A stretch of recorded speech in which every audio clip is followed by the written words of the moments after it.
अब जब यहाँ आप आओगे, आपके वो पुराना रंग पुराना ज्ञान धर्मदास जी के तरह कुछ दिन आड़े जरूर अड़ेगा, लेकिन इस ज्ञान के अंदर इतनी ताकत है, इतनी सत्यता है इसके अंदर कि हृदय में समा कर रहेगा, और जितना भी आपके अंदर वो अटपट था सब निकल जाएगा। पर ज्ञान धैर्य से सुनते रहना पड़ेगा। तो इसलिए दास जो ज्ञान देता है इसको सुनना, इस पे विशेष मंथन करने की आवश्यकता नहीं है, क्योंकि मंथन वहाँ किया जाता जहाँ शंका को हम स्वयं समाधान खोजने की चेष्टा करते हैं। यह सारी शंकाएं सत्संग से आपकी समाप्त हो जाएंगी। और ये समझकर सुनते रहना, अपनी अटपट ना करना, नहीं तो मार खा जाओगे धर्मदास की तरह। ध्यान से सुनते रहना, आपकी बुद्धि तक वो ना पहुंचते हैं कि ये ऐसे कैसे हो गया, छोड़ देना उसको। दास के एक एक वचन को ऐसे समझ लेना जैसे परमात्मा का ज्ञान है, परमात्मा की दी हुई वाणी है, उसी का ज्ञान है। तो भगवान का दिया हुआ ज्ञान झूठा नहीं हो सकता। यदि दास अपनी तरफ से बनाकर कहता तो उसमें त्रुटि 100 मिल जाती, इसमें त्रुटि नहीं होंगी, लेकिन आपकी बुद्धि वहाँ तक ना पहुँच सकेगी। वो आपका अभी अनुभव की त्रुटि रहेगी, और अनुभव में आपको सत्संग का अभाव रहा होगा। ज़्यादा सुनने के बाद ये समाप्त हो जाएंगे। इसका यही विकल्प है। परमात्मा ने आके हमें जगाया है कि झूठे सुख को सुख कहे, ये मान रहा मन मोद, ये सकल चबीना काल का, भाई कुछ मुख में कुछ गोद। ये काया तेरी है नहीं, ये माया कहाँ से हो, चरण कमल में ध्यान रखो, इन दोनों को खो। जब ये बॉडी तेरी नहीं है, इसको भी छोड़ के त्याग के जाएगा, तो ये भले आदमी, इस संपत्ति को तू अपनी कैसे मान बैठा, ये बुद्धि कहाँ से लाया तू। तो पुण्यात्मा, सत्संग सुनने से आत्मा में एक प्रबल शक्ति आती है, एक जागृति आती है। इसको एक विशेष प्रेरणा होती है कि सचमुच ये कर क्या रहे हैं हम। ठीक है, कुछ हमारी मजबूरियां हैं क्योंकि हम विवश हैं। अब इस व्यवस्था के कारण हम सब कुछ जान भी लें और फिर भी कोई दाल नहीं गलती हमारी, क्योंकि जब तक समृद्ध शक्ति साथ नहीं होगी हम इस दलदल से निकल नहीं सकते। चाहे कोई दलदल में धंस गया, उसको मालूम पड़ गया, चाहे पहले नशे में गिर गया, नशा उतरने के बाद उसको पता भी चल गया कि मैं तो इतना दलदल में हूँ और जितना हाथ पैर मारता हूँ नीचे को जा रहा हूँ, तो उस ज्ञान से भी कोई लाभ नहीं हुआ। उसको निकालने वाला बाहर चाहिए, दलदल से बाहर, और उसके बांध कर रस्सा घसीट के बाहर डाले। तो आप और हमारे साथ भगवान ऐसे करेंगे। पहले आपका नशा उतारेंगे कि तुम कहाँ बैठे हो, क्या कर रहे हो सारा जीवन, और उद्देश्य क्या था इस मनुष्य जीवन का। और फिर ये सतनाम का रस्सा आपका बांध देंगे काखा के नीचे, और फिर घसीटेंगे आपको, इसे बाहर निकालेंगे धीरे धीरे। ऐसे निकालना पड़ेगा कहीं आपको दुख भी ना हो, और सतलोक जाकर बैठा देंगे आपको। तो वहाँ जाने के बाद पता चलेगा सचमुच हम सतलोक आ गए। ऐसी दया बख्शेंगे आपके ऊपर यदि आप ऐसे भक्ति करते रहे।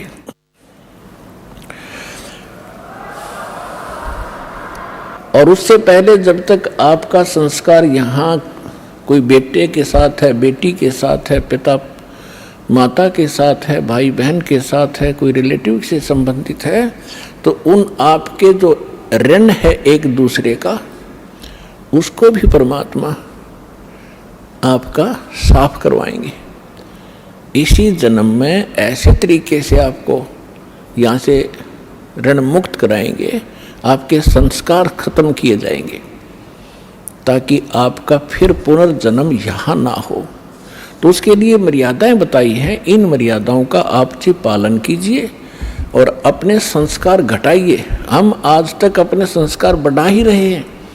कोई रिश्वत लेता है, कोई मिलावट करता है, कोई झूठ बोलता है, कोई चोरी करता है, कोई अन्य बकवाद करके हम अपने संस्कार बढ़ा रहे हैं। जैसे आज आपने किसी से रिश्वत ले ली, चोरी कर ली, आपने उसका देना पड़ेगा। तुमने दरगाह का मैल नहीं देखा, धर्मराज के तिल तिल का लेखा। तो वो भोगने के लिए भी कोई किसी उसका गधा बनेंगे, किसी का बैल बनेंगे, किसी की भैंस बनेंगे। दूध नहीं देंगे तो इंजेक्शन ठोकेंगे, ना लठ मारेंगे, और सारा पाई पाई पूरा करना पड़ेगा आपने। तो ऐसी समस्या, ऐसा ये झंझट मूर्ख आदमी मोल लेगा जब ज्ञान हो जाएगा। अनजान पढ़ने की गलतियां माफ होती हैं, परमात्मा क्षमा करेंगे। प्रसंग परमात्मा का चल रहा है।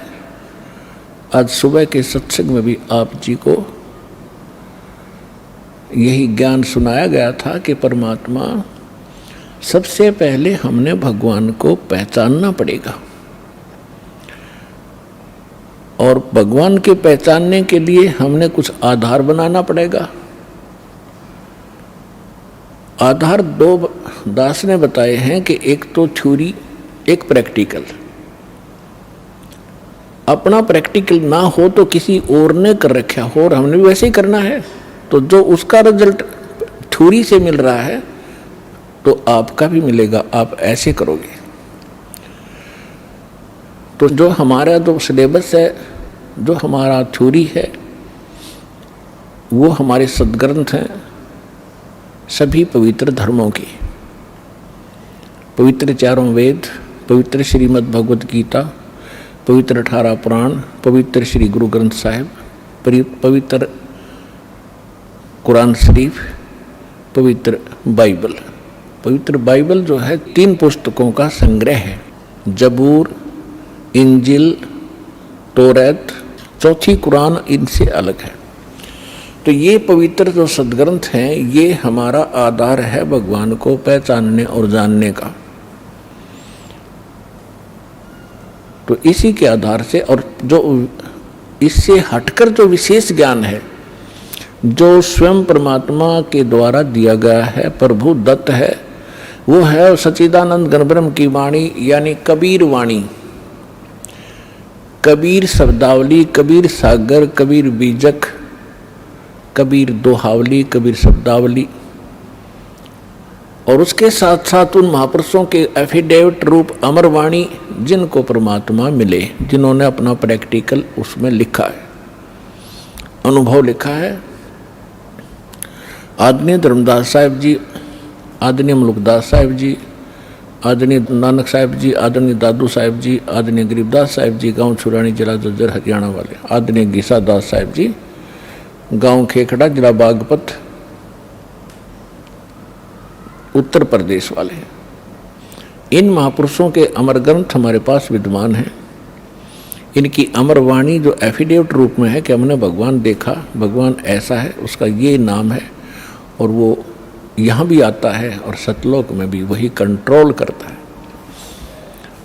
तो उसके बाद हम आगे बढ़ेंगे, तभी हम भक्ति में सफल हो पाएंगे। तो पुण्यात्माओं, आज से 600 वर्ष पहले परमेश्वर आए थे, और परमात्मा चारों युग में आते हैं। चारों युग में संत पुकारे, को के कहा हम हेल रे, हीरे माणिक मोती बरसे, ये जग चुगता डेल रे।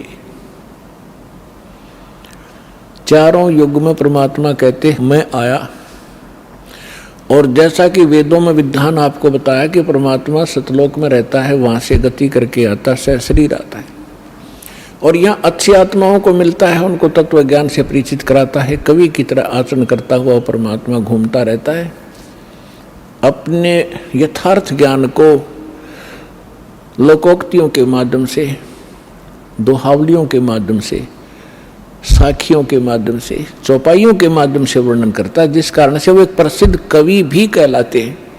ये हमारे सद्ग्रंथ वेद बताते हैं। तो उसी लीला अनुसार परमात्मा अपने जैसी लीला, उसके गुण हैं, वो गुण विद्यमान ही हैं, वो करते ही करते हैं।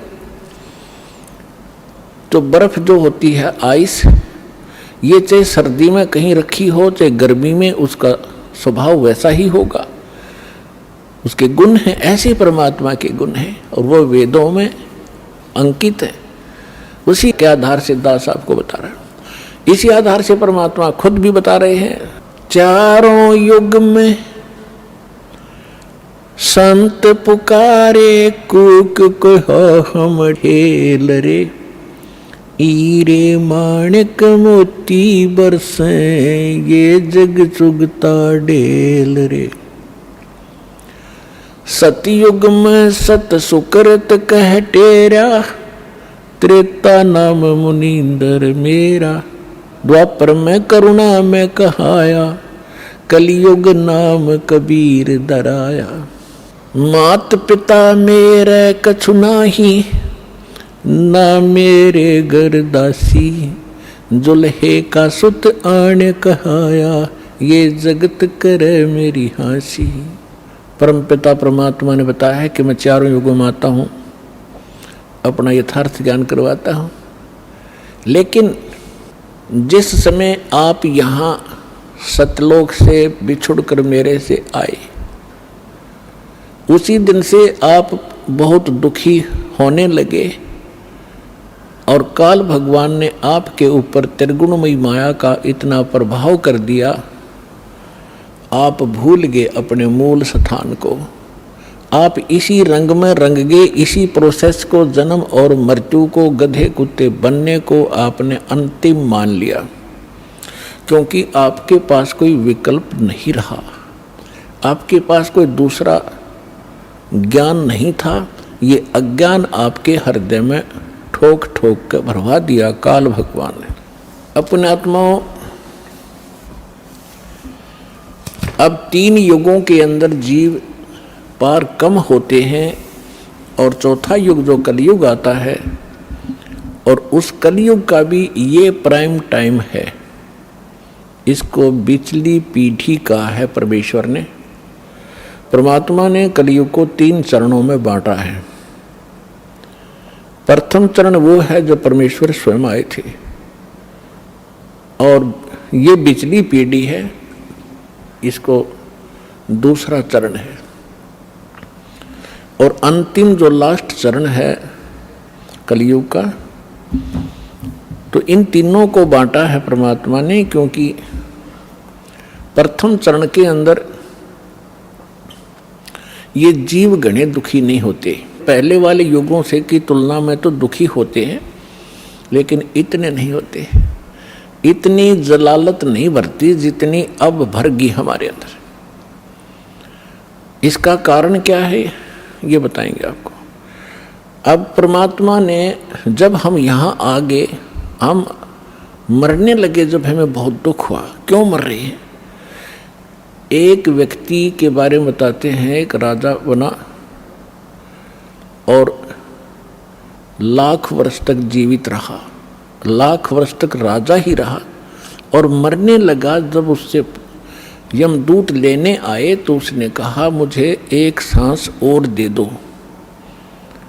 यमदूतों ने कहा कि खबरदार, एक सांस भी लिया। उसने कहा, तुम मेरी सारी पृथ्वी ले लो, मुझे कुछ जीवन दान दे दो। उन्होंने कहा कि हम ये नहीं कर सकते, तेरा समय आ गया, तू चल। तो हम मरना क्यों नहीं चाहते? हम अपने आप को वृद्ध भी देखना नहीं चाहते। आप देखते हो आजकल कितनी बकवादें चल गई हैं। ये बूढ़े बूढ़े हीरो 70-70 साल के मेकअप करवा के, सर्जरी करवा के, इन हड्डों पर कितने दिन सर्जरी कराओगे? फिर यह सर्जरी शमशान घाट पर होगी थारी। फिर कराइयो के सर्जरी कराओगे, गधे कुत्ते बन कैसे बूढ़े मुंह लगेंगे तुम्हारे। तो इस तरफ ना ध्यान जाता कि हम यहाँ कहाँ रह रहे हैं, क्या की सर्जरी करवा रहे हैं। तो हम न तो वृद्धावस्था पसंद करते, यह भी गलत है। अब देखो, बालकपन में ज्ञान नहीं, और जब जवानी होती है, जब बकवाद करवाता है काल, सारी समझ बनाती तरीके आगे बुरी भी बनेगी, कोई कह तो भी नहीं समझ में आती, क्योंकि तब तक हमारी बुद्धि काल प्रेरणा से प्रेरित रहती है। जब हम कबीर साहब की शरण में आ जाते हैं, फिर हमने सारा समझ में आता है हमारे साथ क्या बनने वाला है। फिर हम डरते हैं, जो विकल्प भगवान ने बताया वो करते हैं। तो यहाँ जब हम वहाँ से आगे हम बहुत दुखी हुए, रोने लगे, हाहाकार मची, एक व्यक्ति मर जाता, सारा परिवार रिश्तेदार तक टक्कर मारने लग जाते। ऐसा क्यों हो रहा है? बहुत बुरी बात है ये मृत्यु, पर हो रही है। अब जो रो रहे हैं वो भी मरेंगे एक दिन। तो परमात्मा ने ये सारा ज्ञान हमें बताया कि बच्चों, तुम ऐसे स्थान पर रहा करते जहाँ मृत्यु नहीं होती थी, आप ऐसे स्थान पर रहते थे जहाँ वृद्धावस्था नहीं होती, वहाँ ये स्नायु वाली नाड़ी वाला तंत्र से बना हुआ बॉडी नहीं है, आपका एक तत्व से, नूरी तत्व से बनेगा और उसके अंदर सब ऑटोमेटिक सिस्टम होगा। आप वहाँ रहते थे, आप वृद्ध नहीं होते थे, आपकी मृत्यु नहीं होती थी। इसलिए हमने ये अखरता है, ये दोनों चीज, और दोनों कंपलसरी यहाँ पर। इसके लिए मालिक ने धर्मदास जी के पूछने पर बताया। जैसे आज दिन में प्रकरण चला था, तो धर्मदास जी तो आंखों देख कर आए भगवान को, और धर्मदास जी ने पूछा कि भगवान, अब तो मैं आपको पहचान चुका हूँ, you are God, you are complete God, आप पूर्ण परमात्मा हैं, अब तो शंका रही ही नहीं। तो भगवान, ये वेद और कतेब तो झूठे हैं, ये वेद भी झूठे, पुराण भी झूठी, गीता भी झूठी, और ये सब कुरान भी झूठी, बाइबल भी झूठा है। क्योंकि उन सब के अंदर, जैसा कि हमने हिंदू धर्म के अपने वेदों में सब पढ़ा, जैसा हमारे गुरुओं ने बताया, उन्होंने बताया कि ब्रह्मा विष्णु महेश परमात्मा है, कंप्लीट गॉड है, ये अजन्मा है, इनकी जन्म मृत्यु नहीं होती। और भगवान, वास्तविकता ये है कि आप गॉड हो, ये झूठे हैं वेद और कतेब। परमात्मा ने कहा नहीं, वेद कतेब झूठे नहीं भाई, झूठे हैं जो समझे नहीं। ये चारों वेद मेरी महिमा गाते हैं। परमात्मा कहते हैं कि वेद मेरा भेद है, मैं ना मिलूं वेदन के माही, और जौन वेद से मैं मिलूं ये वेद जानते नहीं। ये चारों वेद मेरी महिमा से परिपूर्ण हैं, लेकिन इन वेदों में वर्णित विधि से मेरे पाने की, सतलोक जाने की विधि नहीं है, वो मार्ग नहीं है, मंत्र नहीं है, जिस कारण से मैं इन वेदों में वर्णित विधि से मेरी प्राप्ति नहीं हो सकती। लेकिन ये वेद कतेब और पुराण भाई झूठे नहीं, झूठे ये हैं तुम्हारे गुरु जो इनको समझ नहीं सके, नकली।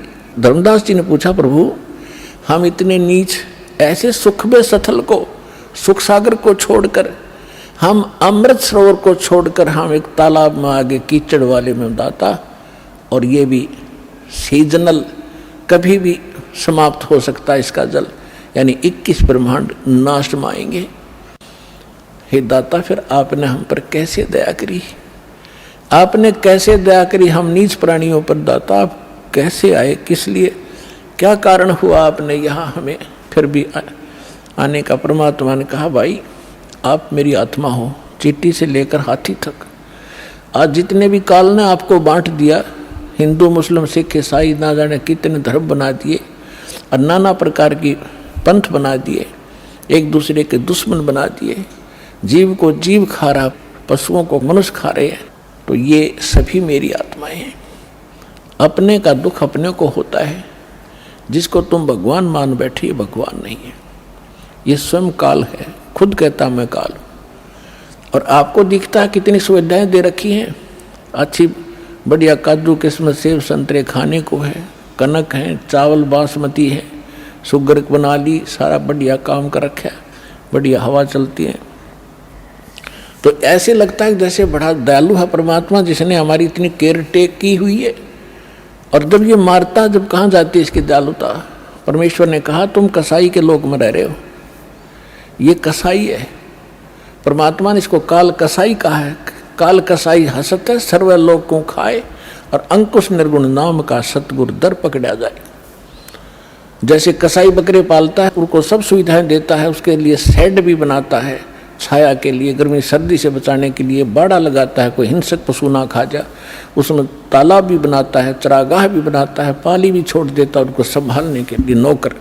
और वो भोले प्राणी, भोले बकरे और बकरियां समझते हैं ये हमारा मालिक कितना दयालु है, हमारी कितनी देखभाल रखता है।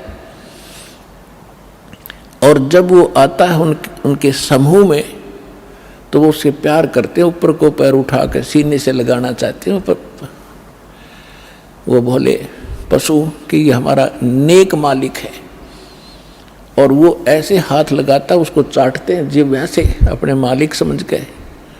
वो देख रहा होता ये कितने किलो का हो गया, इसमें मांस कितना है, और वो समझते हैं ये प्यार कर रहा है।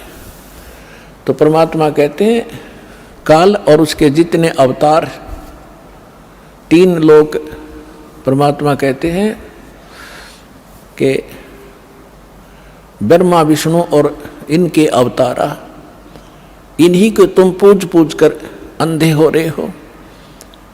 3 देव की जो करते भक्ति, उनकी कबू ना होए मुक्ति। गुण तीनों की भक्ति में ये भूल पड़ो संसार, कहे कबीर निज नाम बिना कैसे उतरो पार।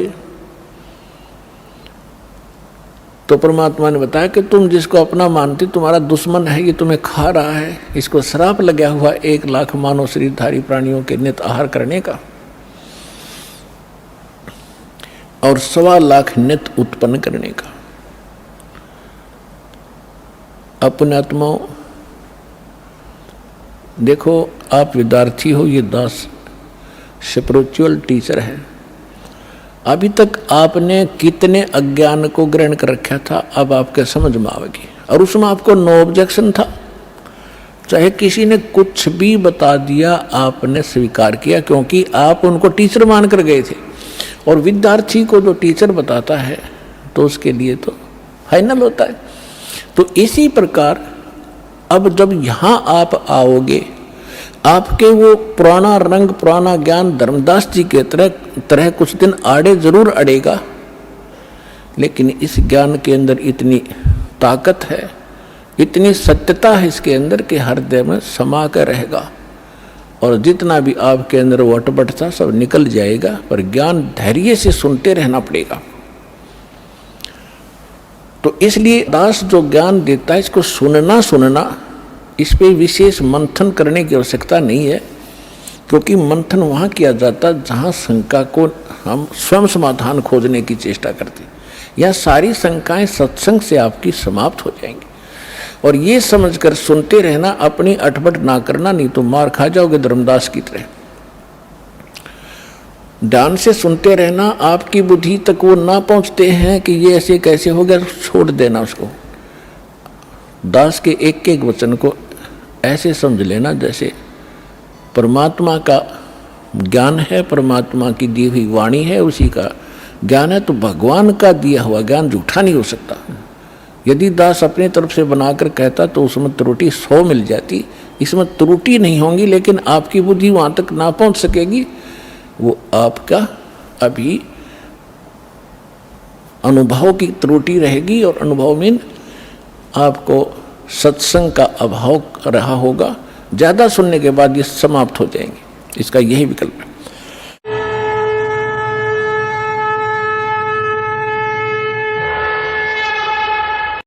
हमसे जुड़े रहने के लिए हमारे YouTube चैनल को सब्सक्राइब करें और नई वीडियो की नोटिफिकेशन के लिए बेल आइकॉन को दबाएं। अगर आप ये वीडियो Facebook पर देख रहे हैं तो लाइक जरूर करें और ज्यादा से ज्यादा शेयर करें। धन्यवाद।